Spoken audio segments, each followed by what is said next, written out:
Topik malam hari ini mungkin akan terasa sangat berat. Aku tidak menyarankanmu untuk mendengarnya kalau hatimu sendiri belum siap. Ini bukan tantangan untuk mendengarkan. Aku hanya ingin mengingatkanmu tentang beberapa hal yang mungkin terlewat dalam kehidupanmu. Bahwa ada sebagian besar di antara kamu yang saat ini belum bisa membahagiakan orang tuamu. Yang saat ini harus berkejaran dengan usia mereka. Mau dengar? Baik, kita mulai. Dewasa bukan lagi tentang usia. Kamu sudah pernah dengar itu, bukan? Aku sudah pernah menyatakan itu pada podcastku sebelumnya tentang apa dewasa semenakutkan itu? Tentang segala ketakutan yang tidak bisa dihindari, tentang segala proses pendewasaan yang tidak bisa kita hindari. Beberapa kali dalam hidup, kita terjatuh dan kita harus bangun. Beberapa kali kita merasa tidak mampu, sekian kali juga kita dibangkitkan. Bangkit untuk diri sendiri, hidup untuk orang lain. Kadang, hidup memang semiris itu, bukan? Satu momen dalam hidup beranjak, satu lagi berganti. Kita gak sadar kalau banyak hal yang dilewatkan dengan segala kesia-siaan yang gak seharusnya. Kita pikir kalau beberapa momen dalam hidup itu akan terulang lagi, ya baik-baik aja.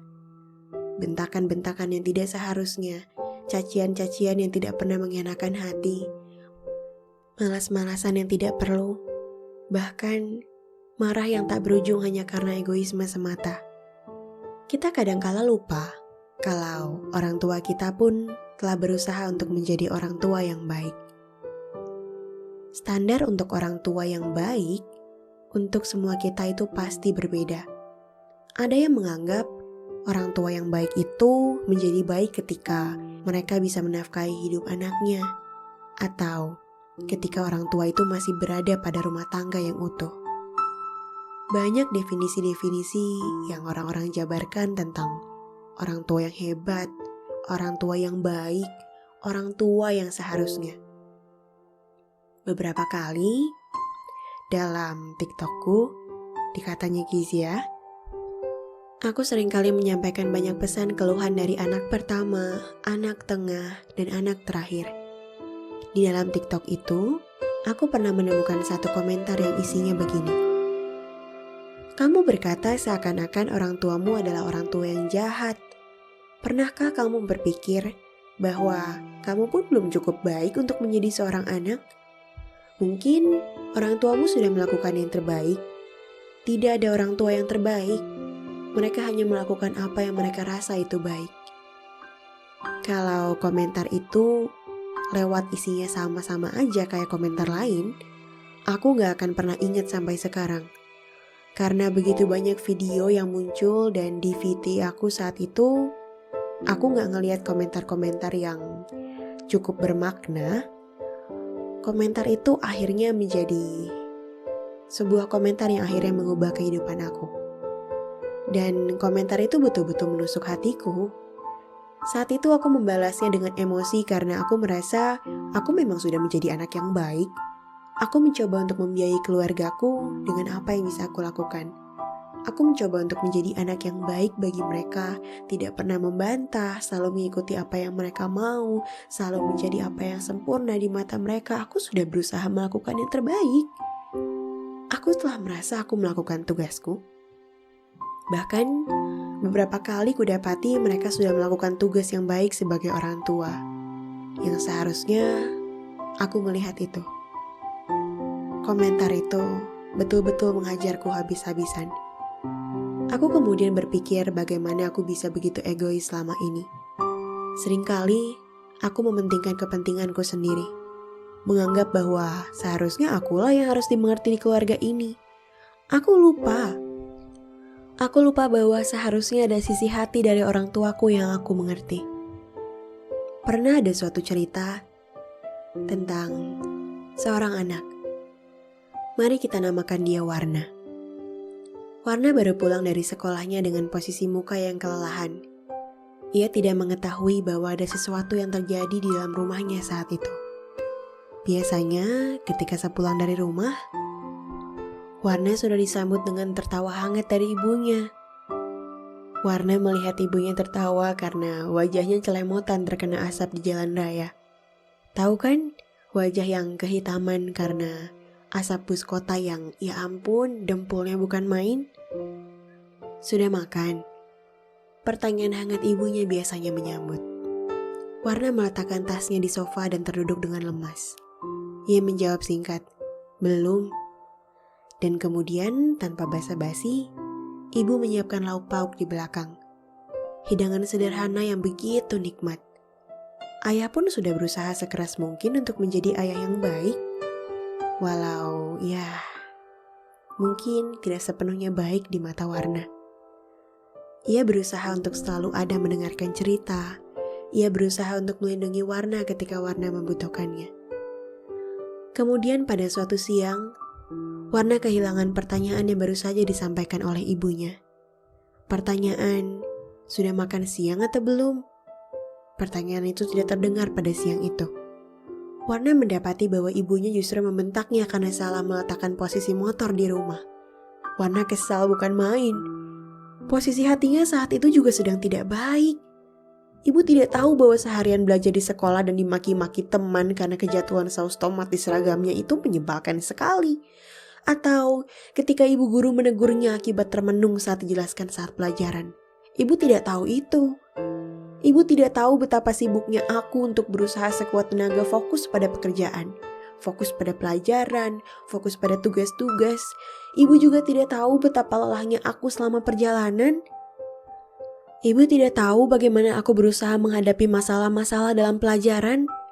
Ibu tidak tahu bahwa banyak teman-temanku yang mengejekku karena sepatuku yang sudah rusak. Tapi aku tahan semua ejekan itu. Ibu tidak tahu kalau teman-temanku sudah mendapatkan ongkos yang lebih banyak daripada aku. Ibu juga tidak tahu kalau seragam kuning yang masih kupakai sampai sekarang itu bahkan sudah ditertawakan oleh banyak orang. Ibu tidak tahu kalau begitu banyak penderitaan yang aku lalui. Warna membanting-banting semua pintu. Ia juga membanding-bandingkan semua penderitaan yang ia lalui dengan ibunya. Bisa-bisanya saat sepulang sekolah, ibu malah menatapnya dengan tatapan seperti itu, mengomelinya. Ibu gak ngerti semua yang Warna lalui saat itu. Dan dengan nada yang sangat ketus, dengan nada dan juga perasaan yang begitu emosi, Warna mengambil alih sepeda motornya, menjalankannya dengan emosi ke jalan raya. Sampai suatu kejadian yang tidak pernah terduga sebelumnya terjadi. Kecelakaan yang membuat Warna harus bangun beberapa minggu dari koma. Yang Warna tidak tahu saat itu, setelah kepergiannya di hari itu, sebelum kecelakaan itu tiba, ibu telah bertengkar hebat dengan ayah. Ayah dipecat dari pekerjaannya, kemudian ayah kehilangan semangat hidupnya. Ibu berantakan karena kata ayah, sepertinya ia tidak lagi bisa menjadi kepala keluarga yang baik. Ayah merasa dirinya tidak berguna karena usianya telah beranjak tua dan tidak lagi bisa menggunakan diri dengan baik. Pikiran ibu betul-betul kacau saat itu. Dia harus meyakinkan suaminya untuk tetap tegar. Apalagi anak-anaknya, ya ampun si kecil. Didapatinya bahwa barang-barang di rumah sangat-sangat berantakan. Emosi yang tersalurkan dari ayahnya menjalar kepada ibu. Beberapa masakan akhirnya terasa seperti hambar karena ibu tidak lagi senang untuk itu. Ibu pun tidak lagi senang untuk merapikan beberapa pekerjaan dalam rumah. Bukan karena ibu kesal karena ayah berhenti bekerja. Ibu lebih kesal karena ayah tidak percaya lagi dengan dirinya sendiri. Usia itu menjadi alasan perusahaan menghentikan pekerjaan ayahnya. Ayah Warna terasa seperti tidak lagi memiliki harapan hidup. Karena katanya, takkan ada lagi perusahaan yang mau mempekerjakan dia. Usianya sudah senja. Usianya masuk ke 52. Dipakai bekerja memang sudah luar biasa. Masih ada perusahaan yang mau menerimanya saja sudah syukur. Namun sekarang bagaimana? Keluarganya tak lagi memiliki pengharapan. Warna benar-benar tidak tahu bahwa selama 2 minggu dirinya berada di rumah sakit, ayah dan ibunya kocar-kacir mencari uang menutupi biaya rumah sakitnya. Warna benar-benar tidak tahu bahwa ia sudah tertinggal jauh dari penderitaan orang tuanya. Warna juga benar-benar tidak tahu bahwa orang tuanya menyimpan penderitaan yang tidak pernah dia ceritakan. Warna hanya tahu bahwa dirinya menderita sebagai pelajar. Warna hanya tahu bahwa dirinya tersiksa sebagai anak. Warna hanya tahu bahwa tidak ada yang bisa mengerti dirinya lagi selain dirinya sendiri. Warna menyalahkan orang tuanya selama berhari-hari, berbulan-bulan, dan akhirnya bertahun-tahun. Warna lupa kalau orang tuanya pun punya penderitaan yang tidak pernah mereka ceritakan. Sama seperti ia menahan beban yang tidak pernah ia ceritakan pada orang tuanya. Bangun dari tidur panjangnya itu, Warna diperhadapkan dengan ibu yang menunggunya dengan sayang. Ibu menggenggam tangannya dan tertidur di sebelah kanan. Dilihatnya raut wajah ibunya sudah menua. Keriput mulai memenuhi seluruh wajah ibunya yang begitu cantik. Beberapa uban mulai muncul di sekitar mahkotanya yang begitu indah. Rambut lurusnya sekarang sudah dihiasi oleh beberapa mahkota keputihan. Warna bertanya dalam hatinya, sejak kapan ibu bertambah setua ini? Sejak kapan dia tidak melihat bahwa tangan ibunya tak lagi sekuat dulu? Sejak kapan ia menyadari bahwa tubuh ibunya semakin mengurus? Kemudian Warna mengalihkan pandangan ke sekeliling ruangan sempit itu. Didapatinya ayahnya sedang menggenggam koran di sebelah tangan. Warna mendapati ayahnya sedang mencari kolom lowongan pekerjaan. Ada beberapa lowongan pekerjaan yang telah dibulatkan dengan spidol. Tanpa sadar, alis sebelah kiri Warna terangkat. Kenapa mencari lowongan pekerjaan? Siapa yang mau bekerja? Pertanyaan itu bergulir dan akhirnya mendapatkan jawabannya ketika ia berangsur-angsur pulih. Ayahnya kehilangan pekerjaan karena usianya. Usia ya?